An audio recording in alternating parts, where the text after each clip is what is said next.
Happy Monday! Monday na naman ngayon. Mag-ready tayo sa ating estudyante.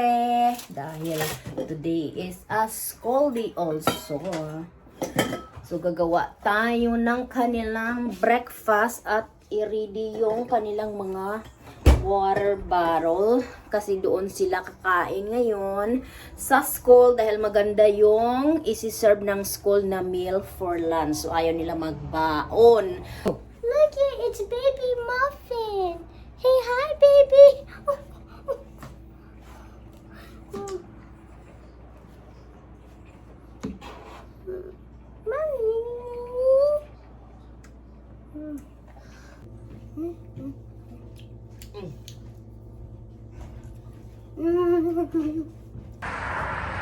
Bye, guys! I need a jacket. Andoon ng mga bata. Papunta na sa school. Ang mister ko ang naghatid. Muffin. So ngayon, maglinis na lang ako ng kaunti dito ng aming kitchen. And then mag-ready ako for my work. So, naghanap ako guys ng work. At nakakita ako. So, I am going to start for my new job here. So, mamaya, mag-work ako. So, yun ang aking araw ngayon.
Maghanap muna kami ng ni mister ng car key niya dahil na misplace niya, hindi namin makita-kita kung saan. So tulungan ko siya. Kanina paghatid niya sa mga bata sa school, yung car key ko ang gamit niya. At saka yung car key niya, hindi lang yung car key ang nandoon. Maraming mga keys doon para dito gamit sa bahay na mga key. So kailangan mahanap namin guys. So maghanap muna kami ng kanyang key. Sana kung magsimula, hahanapin yung kanyang key. Okay, go. Ma, come down. Naku. Okay. Naku. Mag-walking na lang muna kami ni Muffin. Come on. Stop jumping on me. Oh my God. Skip jumping on me. Look. What? Ah, nice. Nice. Let's go. Where are we going now? You wanna sit down the grass? Okay. Nag-walking na lang muna kami ni Muffin. Hindi pa rin nakita yung kinang asawa ko. May time pa naman ako bago pupunta sa trabaho. So, winoking ko na lang muna si Muffin para makalabas siya ng bahay. Kasi naiirita yan na all day. Pag hindi mo siya ilabas, naiirita yan siya. So, ngayon, dadalhin ko siya dito sa mga grass. Yeah? Okay. Let's go this way. Go, Muffin, go. We can stay over here for 30 minutes. Tingnan nyo guys. Balot na balot ako. Dahil nga super ang lamig, mahangin pa. Ngayon nga ay napakaswerte at walang ulan. Pero sabi nila mamayang gabi uulan na naman. So every other day umuulan dito guys. Parang Pinas nga. Parang sa atin, walang yung panahon, walang certain day O yung parang hula-hula yung panahon na aaraw ba o mag-uulan. Slow down. Okay. Dito kita dadalhin. Dito ka muna sa area na ito. Usually doon kami nag-walking sa kabila.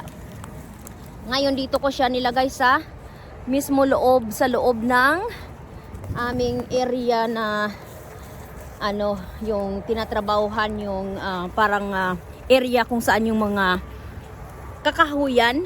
Kaya lang yun na nga, dahil marami na kaming napitas, ito yung space na walang walang mga kahoy. Muffin, slow down. Ay nako. Yayay, huwag kang kakain ng inaamoy mo yung ano ba yun, tae yata yan ng kwan, ng deer. Paggabi dito guys, may mga wild animals na pumupunta. Uy, ang daming tubig oh, Muffin. May mud oh, may mud. Ayan, may tubig na. Ayan, maraming tubig sa ulan yan. Tingnan nyo yung area na ito guys oh. Around mga yung summer, talagang matigas yung lupa dito. Dry na dry yan. Ngayon tingnan nyo, ang dami ng mga tubig. Ayan, umiilig yung tubig. Marami. Maraming maganda itong lupain na ito. Pag ma-develop siya, nagagawing farm. Kaya nga yun ang aming plano, na gagawa kami ng mini farm dito sa aming nabili na lupain guys. So, yun nga yung likod, yung pinakalikod guys doon. Marami pa talagang i-improve dito guys. Katulad dito, sa ginawa namin itong pinagputulan naming makahoy. Tingnan nyo, yung mga yung mga nasa ilalim, yung mga stem, hindi pa nakuha. Ayan pa guys yung mga stem. Kung nakikita nitong mga kahoy na nakatayo, yung nasa baba, kailangan pa yan, bunutin ng traktor. So marami pang improvement talaga ang gagawin dito sa lupa bago magawang farm para taniman ng mga gulay. Pero yung doon sa likod, yung sa may pinakamay end, yun yung natapos na. Nakuha na yung mga puno ng kahoy, yung gamot, yung stem niya, yung nasa ilalim. Doon naubos na. Naubos na ni Mester pang bunot yung mga gamot doon, yung mga malaking puno ng kahoy, at na flat na rin yung lupa. So yung part na yun, yung doon yung for chicken. Itong area na inaapakan ko, dito yung plano na maglagay ng mga halaman, magtanim ng garden dito, itong area. So mag-una muna kami sa chicken. Bye Muffin. Paalis na ako sa aking trabaho. Ayan, time to go na. Oh, bye Muffin. Bye. Tumitingin ang aking Muffin while I'm leaving the house. I'm on my way to work na. Today, I'm only working 6 hours. So, see you guys in after 7 hours kasi from work to home pa.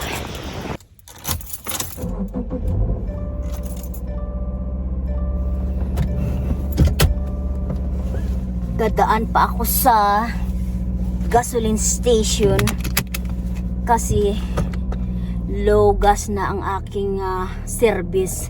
So dadaan muna ako. May time pa naman ako.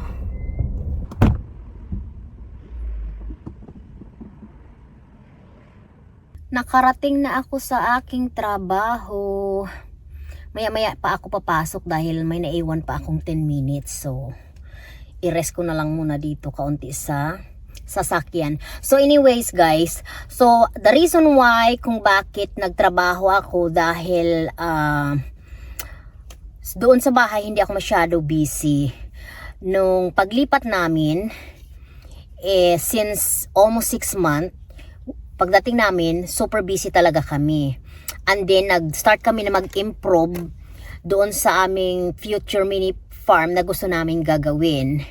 So ngayon, nag-stop muna kami mag-cutting ng mga trees dahil we have plenty of space na aming na-improve. So gagawin na lang namin ay ipatuloy na i-improve yung mag-concentrate kami na i-improve yung lupain na linisan namin. Ipagandahin na lang namin ng kaunti para ready sa chicken at sa mga gulayan. So ngayon, hold muna yung pagkakating ng mga trees. So hindi ako masyado busy, guys. So nag-decide na maghanap ng trabaho para may income rin. So kaya that's why ngayon I am working for as of now, and then kung busy na naman kami uli doon sa aming mini future farm, maybe next year, kasi ngayon nga dahil winter, guys, hindi pa naman winter, fall, winter, at ang lamig-lamig na ng panahon, so hindi masyado busy at walang masyadong gagawin doon sa aming lupain na gusto naming gagawing mini farm. So kaya nag-decide ako na maghanap ng trabaho para naman makatulong sa mga gastusin. So kaya ngayon nandito ako mag-start ng aking new job. Kakalabas lang ng trabaho at maulan na naman ngayon dito. Tingnan nyo ang labas, guys. Ayan, puro ulan na naman yung window. So ngayon mag-drive ako ng very slow kasi mabasa yung daanan, mas slippery at saka madilim na. So, tapos na yung 6-hour shift ko sa wakas. Ngayon, pauwi na ang Inday Badiday. See you guys in a bit pagdating ko sa bahay. Hello, Muffin. At si Muffin, naghihintay ka agad sa, sa pintuan. Hey, are you going back? Hi, girl. How are you? How are you? Did you go outside? Say hello. Say hello. Yeah? Okay. Alright, did you get it? Did you eat your dinner already? Yeah? Did Muffin eat dinner already? Yes, Dad. Oh, your dad? Okay. Alright. Well, Muffin, you already ate dinner. Yeah? I have a surprise for you. I don't know if that fed a lot. What? Muffin, get back right here. Baka umaya. Okay. Just stay right here, baby girl. Yeah, just stay right here. Talagang excited siya pag kami dumadating. Kahit sino ang dumarating. Basta may dumadating talaga yan. Excited talaga yan si Muffin. Hey, can you put her blanket inside, Ging? Yeah, right there. Just put it over there. Do we need to close this door? Kasi ang lamig. Pumapasok yung lamig. Talaga. So, i-close ng mga bintana at mga pintuan. Hey, I have a surprise for you. Guess what I have surprise? No! Inside the bag! Your favorite one! Sushi! Yay! Guess show it. Pakita. Oh. Takalaka ena. Did you eat dinner yet or no? No. No? Why not? Okay, there you go. You got sushi for dinner. That's for Baba. The other one is for Baba. No, I'm gonna give it to him. Okay, well, what is he? What is doing? Is he in his iPad already or electronics? He's on his VR. Oh. He found it. His what? He found the VR. Okay. You hide No, I didn't hide the VR. Yeah, you did. I thought you did. No. It was in your chair inside your room. All right. Hi, Muffin. Diyan ka na lang muna, girl. Okay. May dinner na kami, guys. Again, yung kakainin namin ay leftover. Hindi naman leftover kasi ina-advance ko ito siya luto, guys. Ayan. Kaya para hindi na magluto within a day and a night. Ganon. So, niluto ko to kagabi. So, ngayon, hindi na kami magluto ngayon. Bukas na naman. Ayan, may meat. Nag-grill kami ng meat. Yan. At saka may may cornbread kami. At to, leftover na sinigang.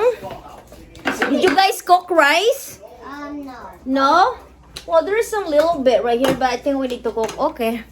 Magluto na lang ako ng kanin.